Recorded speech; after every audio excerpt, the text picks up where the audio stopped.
merci beaucoup à l'écran mi ñuy accompagner tout le temps ci matinal bi muy fromage bi muy meew bi Malick Thiandoum ne dira pas le contraire n'est-ce pas Malick. waaw meew mi tubaarkàlla meew nag la neex na lool far na baax na ci gone noppal na mag waaye fromage bi. damay ragal ñu xëy jël si la yóbbu la rek nga nekk agent marketing bu. l'écran en tout cas buñ ma ko defee tamit day moom man li ma ñam rek laa wax. incha allah dinañ ko wax Habib du ma jënd beneen meew bu dul l'écran. dinañ ko wax Habib Farhat mu ñëw jël la. incha allah Habib ka nga indi dotation bi fi mu ne meew mi na yokk.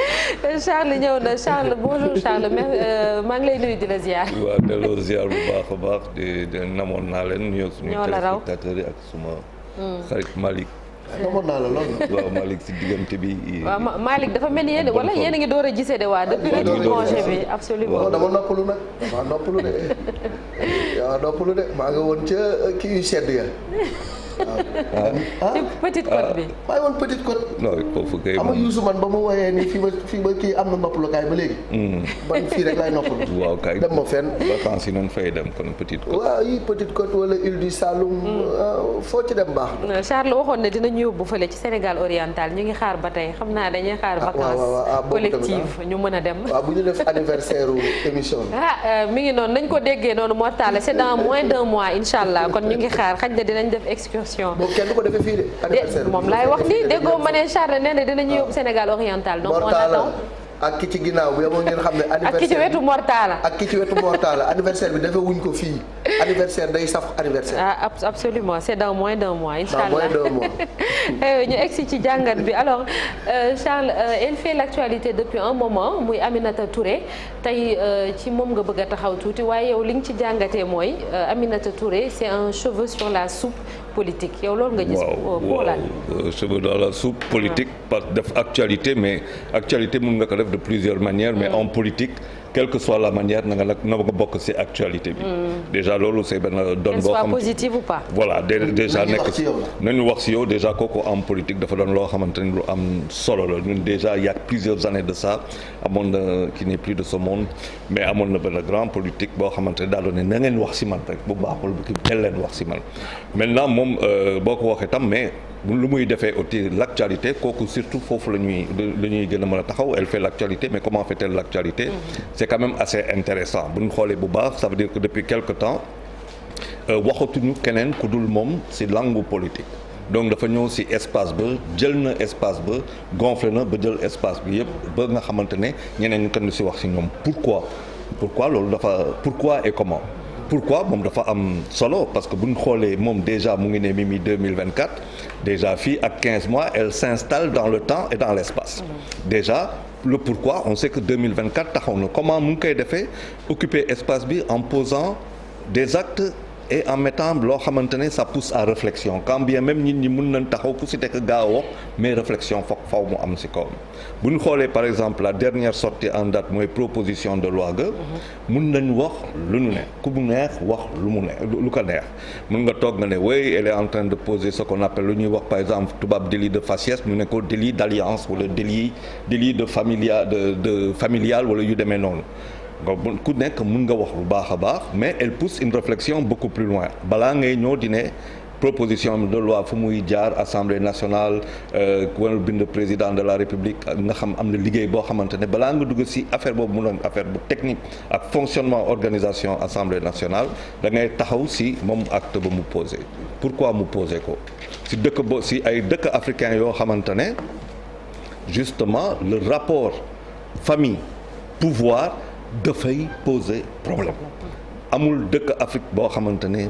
affaire boobu daanaka dunduñu ko ñun 2012 si l'ancien ministre Karim Wade a été en prison c'est peut-être pour ça aussi et c'est certainement ça. ndax du Afrique dafay gën a bëri rek mais am na yeneen dëkk tamit yu muy am.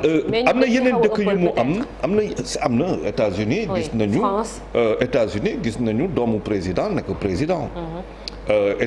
dem nañu France gis nañ ko foofu Sarkozy aussi il y avait un peu ce problème là si je ne me trompe dem nañu feneen ak feneen dañ koy gis mais c'est-à-dire les rapports sont différents parce que les démocraties ne sont pas les mêmes dafa am ay démocratie yoo xamante ne achevé mu am ay démocratie en construction boo xoolee tey par exemple le problème de Côte d'Ivoire ak Mali si affaire u soldats yi lan la Maliens yi jàpp mooy nan leen indil doomu président bu fa nekk donc ça pose déjà donc boo xoolee loolu nga gën a dem yeneen dëkk c'est le même problème qui se pose le même problème alors moom mu posé problème boobu teg ko ci kaw table bi ku ci nit ñi dina woy mais est-ce que war na ko def ou pas ba pare on oublie que quelque part elle a été aux Nations Unies quand même. Oui, oui. Alors boo nekkee dem Nations Unies elle pose un tel problème ce n'est pas gratuit c'est parce que dafa am fu mu ko teg.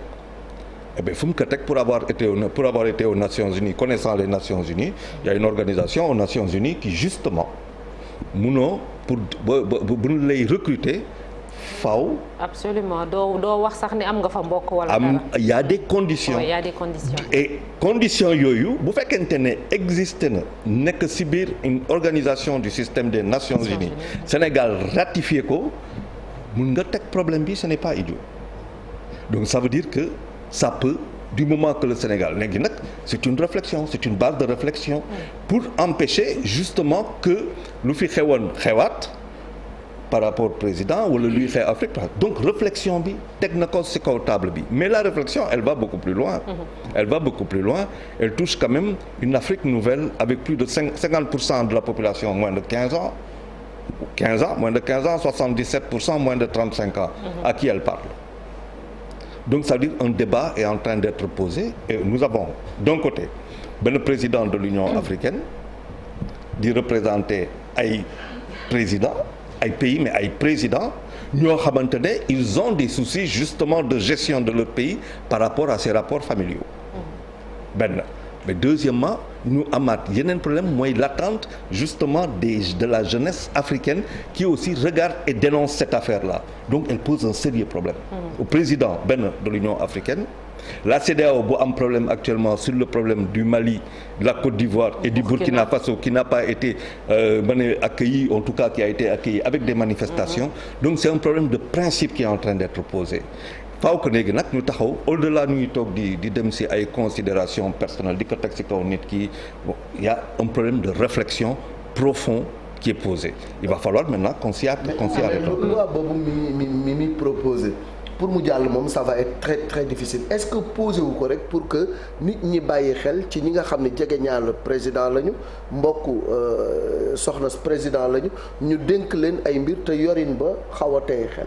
mais c'est bien question bi c'est très bien parce que c'est ça le piège à qui elle s'adresse c'est-à-dire dafa del poser ko foofu xam que président mën na ko rejeter mais ban impact lay affaire rejet boobu ban impact lay am sur la lecture sociale par exemple la lecture dans le champ social nit ñi ban gis-gis lañ ciy am est-ce que nit ñi au fond après avoir dit en 2012 non nous on veut pas du président de la République on veut pas de Karim ba ñu laaj ay reddition des comptes ak yu demee noonu par rapport à tout ce qui a été dit aujourd'hui est-ce que le président lui-même n'est pas piégé dans cette affaire-là loolu tax ma ne le président a 3 dimensions aujourd'hui dimension chef d'État 2024 du bëri ñu ngi wax mais 2024 les gens l'attendent justement par rapport à ce qu'il va dire nekk président de l'Union africaine nekk ci benn continent qui a 1,4 milliard de personnes dont plus de 70% ont moins de 35 ans qui attendent de voir problème boo xamante ne posé nañ ko dëkkam beneen problème boo xamante ne am na koy qui peut-être aussi l'arrange c'est que il y a une Mimi Touré qui est en train d'occuper l'espace et qui peut-être mu ngi grignoter feneen ak feneen et Mimi quoi qu'on dise est libérale. Ça aussi c'est une autre lecture qu'il faut avoir. Et Charles qu'est-ce qui justifie quand même attaques yi ñu gis yëpp ba mu commencé wax parce que ñu bëri ñu ngi jàpp ni Mimi Touré quand même c'est quelqu'un koo xamante ne elle mâche pas ses mots li muy wax xaj na gëm-gëm la li muy def gëm-gëm la ñu bëri jàpp ni vengeance moom moo ko ci dugal xaj na c'est une revancharde sax ñu bëri loolu lañ jàpp ci jamono ji moo motivé proposition bi. waaw chacun moi je pense que ku si nekk da ngay par rapport à rapport yi nga am moom avec aussi niveau de réflexion boo xamante ne wala loo xamante ne moom nga mën a yekkal askan wi tey il faut dire que dans notre pays il est facile de ramener le discours au ras des pâquerettes loolu moo fi xew ça veut dire que l'idée est là mais nañu wax ci idée bi c'est plutôt là que les politiques sont attendus tey sur cette idée nañ si wax. et pas la personne. mais la personne maintenant c'est facile quand même bon on peut dire ce qu'on veut mais elle a été quand même ministre de la justice. Elle a été premier ministre c'est l'image du Sénégal. Alors que boo demee ba di wax yenn affaires yi si nit te mu nekkoon fi kilifa ci ay jamono bu muy neex mais c'est-à-dire c'est le Sénégal aussi qui quelque part tu es en train de décrédibiliser par rapport à un discours que tu tiens. mais c'est exactement ça le problème justement Charles parce que nit ñi dañuy wax ni Mimi est comptable de la gestion de Macky parce que elle a occupé de très hautes fonctions ci attelage gouvernemental bi ba mu ca nekkee waxul bàyyi ba ñu génne ko ci bëmax ko ci mu soog a taxaw di am yenn postures yi loolu moo xaw a gêner ñu bëri aussi quoi. Waaw, mais c'est sur ce point-là qu'il faut l'attaquer. C'est justement sur ce point-là. Est-ce qu'aujourd'hui ne faut-il pas dire par exemple Mimi Touré par rapport à la gestion de la bu muy nekk justice quels sont les dossiers un certain nombre de choses je pense que loolu mën na mais tam boo demee ba si loolu dafa am ñaari discours qui peuvent être tenus. Tu as à la limite même trois tu as le discours est-ce que le discours de la majorité ou de l'ancienne majorité ou la majorité relative est-ce que mën nañu wax yenn yoo xamante ne daf leen di arranger wala du leen arranger loolu tam nga xool ko nga xool opposition bi nga am la société civile donc chacun si situation bu nga nekk am na loo xamante ne mun nga si wax quand elle a été premier ministre aussi mun na ñëw sur sa gestion mais qui peut parler de sa gestion et comment sans pour autant mu gàll lan information nga fa am mais boo bëggee taxaw si kaw personne gi di ne oui bon elle est revancharde bon et après elle est revancharde et après mais bon c'est un pays boo xamante ne c'est des anciens premiers ministres qui se positionnent pour être président des gens yoo xamante ne c'est vrai dañu ñëw demaat mais dafa bokk si doxu àdduna dans la vie il y a des ambitions chacun en a maintenant est-ce que les gens sont prêts capables ça c'est autre chose. Est-ce que c'est pas peut-être dans la proposition de loi qu'elle a un petit peu poussé le bouchon un peu trop loin ndaxte c'est quand même assez inédit une proposition de loi de ce genre dans un pays naka la ñu mën a def tey ngir acquis boobu ñu am ko de façon automatique sans pour autant même passer par la loi selon les promesses que nos autorités nous font en général. Aller un peu trop loin elle a osé dans la politique audace.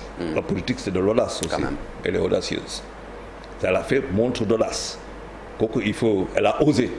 Donc de ce côté-là maintenant la réflexion qui est posée effectivement est-ce que qu'il s'agisse du Sénégal wala yeneen dëkk africains yi est-ce que suñu démocratie fu mu toll ñu tey soxlul ñu teg ay garde-fous pour que yenn yi bañ a am peut-être que war nañ si wax parce que quand même xam nga Marcel il y a moins de 600 000 personnes qui contribuent dans ce pays-là à l'effort national d'impôt moo yor dëkk bi 600 000 personnes ñoo yor dëkk bi directement xam nga seen xaalis faaw ñu xam fu mu jëm ak lu ñu koy defee il est inacceptable que parce que da nga jege président wala nga am ay kii xaalis bi ñu la koy jox ngay def ce n'est pas donc l'Afrique aujourd'hui on est confronté à ces situations-là léegi il y a des réflexions qui sont posées man je pense que réflexions yi war nañ ci xalaat bu baax a baax maintenant c'est moins la personne de Mimi Touré c'est plus la proposition de loi et ce qui est intéressant ce qu'il faut remarquer aussi c'est qu'on aurait pu être un projet de loi.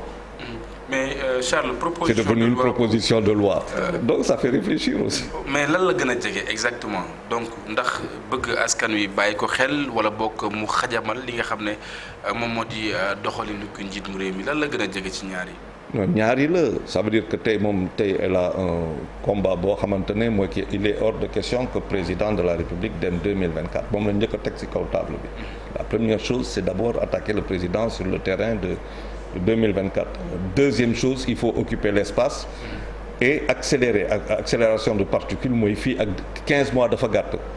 léegi nag si dëkk boo xamante ne jigéen la est-ce que le Sénégal est prêt à donner à une femme dénk ko réew ak yu demee noonu donc elle a un travail à faire donc forcément am na benn programme bu muy teg am na benn plan bu muy teg en place bon maintenant c'est une course parce qu'il y a quand même d'autres entités très fortes ici. mais beneen ponk bi Charles mooy amnistie mooy projet d'amnistie bi ñuy coow moom Aminata Touré wax na ci sax maintenant quelle sera la position wala peut-être place Aminata Touré ci échiquier politique bi di ñëw bu ñu demee ba amnistie boobu ñu jëmmal ko Karim Wade ñëw Khalifa Ababacar Sall ñëwaat sans compter tamit yaa ngi koy junj sànq ñi nekk ci biir Benno Bokk Yaakaar te ñemee gu ñoo wax seen bopp fan lañ féete.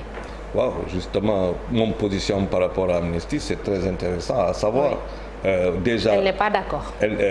C'est très intéressant. Maintenant, qui va être d'accord avec ça, qui va pas être d'accord avec ça, et problème qu'elle vient de poser par rapport à la proposition de loi. Donc ça veut dire que quand même elle bouscule les convenances. Oui. Elle met en bu d'accord, elle serait en contradiction avec elle-même parce que ku ne xam na CREI moom li mu ci joué. waaw bon la CREI bon. tëju Karim am na rôle bu mu ci joué d'ailleurs loolu sax moo tax moom ak PDS pour ñu jàppale ko il y a toujours ce lourd fardeau entre ñoom. mais en politique tout est possible. c'est ça aussi tamit loolu mën na. waaw gis nañ fi leen en tout cas. waaw non c'est partout dans le monde c'est une affaire de concours de loo xamante ne jamono ba bu jotee.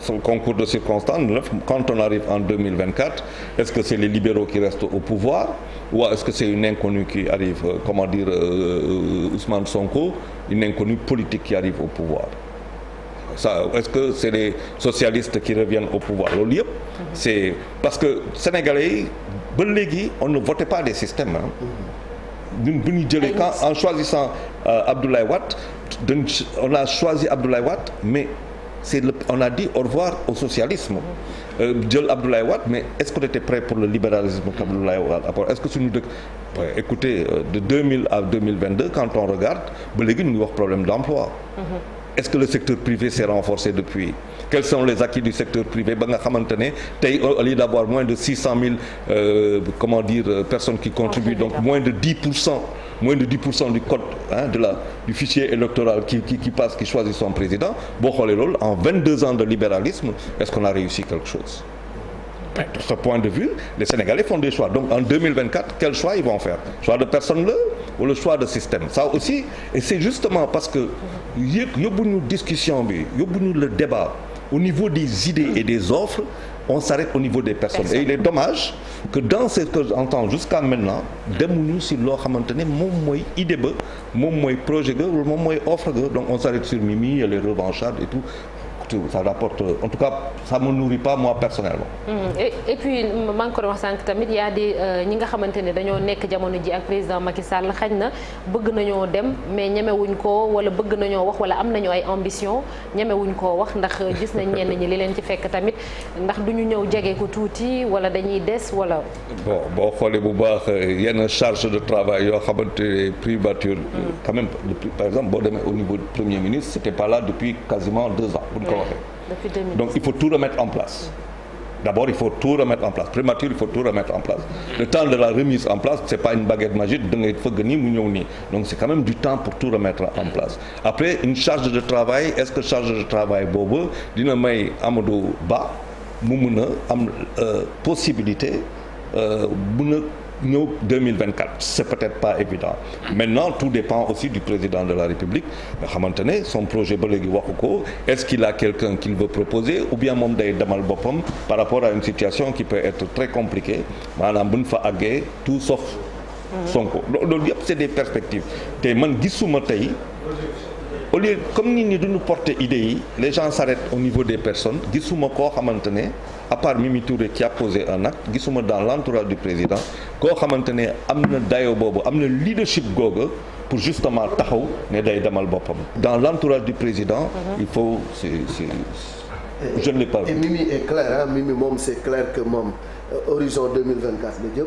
et li mu njëkk a posé comme acte comme cheval de bataille mooy non au 3e mandat ñi ci waxoon ay El Hadj Omar Youm ay Ismaïla Madior mu convoqué waat leen wax leen la ngeen waxoon la constitution est claire pas de 3e prenez vos responsabilités.